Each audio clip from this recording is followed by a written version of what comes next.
Welcome back to the next episode of 402 Insights. But on this one's kind of special. We got the number one dual sport athlete in the country, Maggie Mendelson. How is everything? It's going good. Just got committed and it's just been super awesome since then. And it's been a good couple of weeks. So yeah. No doubt, no doubt. So starting off with the first question, who or what got you into volleyball?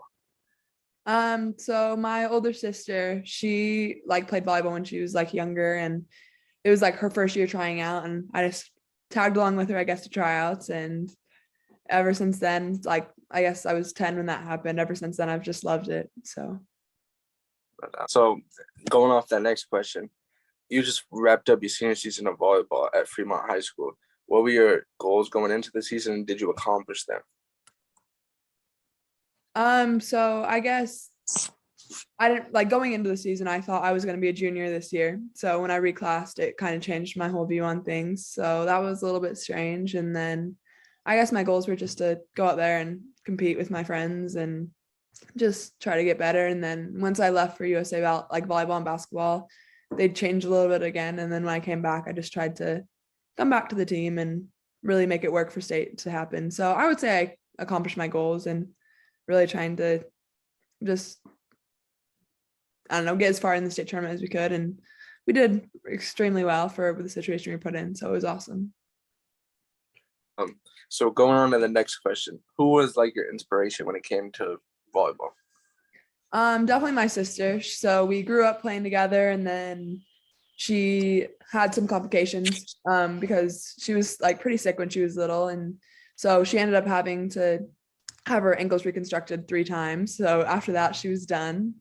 And so I kind of just played for her, played with her when I was growing up, played for her now, and just really trying to make her proud, make my family proud. But I play for her most of the time. So going on to the basketball side of things, so who or what basically got you into the sport of basketball? Probably just my parents. Just I've played since I played rec basketball since I was pretty young, about 8. And so I just started pretty young. My dad played basketball in college. My mom played basketball in college, and it's kind of been a family sport. And then I grew up with it, started getting pretty serious a couple years ago. And now I'm just here, I guess. Well, so going on to the next question, who in the professional basketball game do you believe resembles your game the most? I don't know if she resembles my game, but the person that I look to up to, I guess, would be Brittany Griner, just because she's just so physical and so good at what she does. And there's nobody else really like her in the league, which I think is really awesome to be able to look up to her and just see that she's doing stuff that no other girl has done yet. So we're selected for both volleyball and basketball for the U16 squad, USA. And so kind of just explain that process and what was going through your head when you were selected and during the time, etc. It was just awesome thing to be part of, just being able to play against the best of the girls in the country and being able to play against them, play with them every day. It was just super awesome to be able to be a part of that. And making the team was just such an honor, and be able to put USA across my chest is just such a different experience that I never thought I would be able to get. So it was super cool to be able to do it twice in one summer. So going on to my next question, you just finished up your last season of AAU with Colorado Premier. What are you going to miss most about the program, the players, all that? Definitely just the level of coaching that you get playing for Colorado Premier, under any of the coaches that you get, you're in good hands with them, and they're just so knowledgeable about the game. And of course the girls, it's such a different experience, being able to play with girls from different states, and room with them and just get to know them on a super deep level. So it's just super awesome to be able to be that connected to people and just get to know people from all walks of life. So it's just such an awesome experience that definitely gonna miss. That last question, you're coming to the end of your senior year at Fremont High School in Utah. How do you want to be remembered when that time clock expires for you to be there? Just as somebody who would be there for you, I guess, who would stand up for you. And I guess not really on a sports level, but on a more personal level, just somebody that you could always look up to and go to if you ever needed anything. And then on a sports level, I guess just somebody who worked hard, and I guess that's it. All right. So going off that next question, what is like your go-to pregame snack or drink before a game? Okay.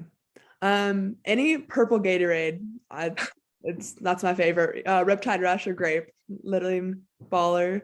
And then for the snack, the Go-Go Squeeze applesauce is my go-to for sure. No doubt, no doubt. We'll kind of go into your commitment side of this interview. Why Nebraska? I guess my answer would be like, why not Nebraska? It's just such an awesome place with such awesome like backing from the fans, and the coaches are amazing. The relationships that they've built with me and like the dedication that they've shown to me of like letting me play both sports, and just how interested they are in building this like true and genuine relationship with me has been awesome. And the history that they've had with both programs is just incredible, sending girls to the Olympics and the WNBA. It's just such an awesome place.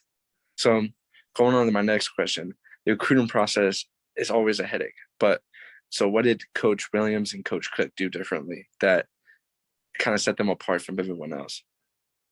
They really just showed me how much they cared and always were there for me if I wanted to hop on a call, or they always set up calls, and they were super like proactive about that. And just coming down to like coming over to Utah and just being here has been like really awesome and kind of a cool experience that it's just gotten to get like let me get to know them a little bit more.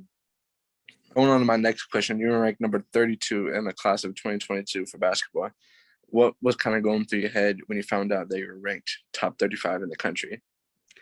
It's definitely such a really cool experience to be able to get ranked, but at the same time, like I didn't really know I was ranked until a little bit farther down the line. And it's just, I mean, it's super cool and it's an awesome experience and it's cool to say that I am ranked, but at the same time, like it's like I don't know, I don't really know how to explain it. It's just like I didn't really care about the rankings because I thought like my work showed for itself, I guess. But so going on to my next question is continuing with the recruiting process questions. So it's obviously a headache, as everyone knows. Did you have anybody that's already been through the process that kind of helped you along through it, gave you some advice, etc.? Yeah, I had a lot of teammates who were able to go through the same process that I have. A lot of my Colorado Premier teammates, and then a couple of my Fremont teammates have both been through the same thing. And then, of course, my parents, when they got recruited to play basketball, they went through the same process that I'm going through and I went through. So it's all been super helpful. So going on to my next question, you're ranked number 1 for dual sport athletes in the class of 2022. What would you give advice to an athlete that's thinking about playing 2 sports at that next level? I would just say, why not play both sports? I think there's both like really good advantages to playing both, and if you want to do it, then do it. Just because, like, I think if you're good, like playing one sport is going to help you play the other sport. So just follow like what you want to do in life, and if you want to play 2 sports, then do it. There's no reason or why you shouldn't, and people shouldn't be telling you that you can't. So. Okay. So wrapping up this interview with this last question. When you head to Nebraska next fall, what are your goals for your freshman season? So I just want to get better, I guess, and like just going in, working hard and seeing what I can do on the court and in the classroom. So that's just getting better on all levels of my life, I guess, would be my main goal. Wrapping up this interview, I want to thank Maggie Mendelson for joining us. And if you can find me on all social media platforms at 402 Visuals, then where can they find you at? On anything at Maggie M _sports.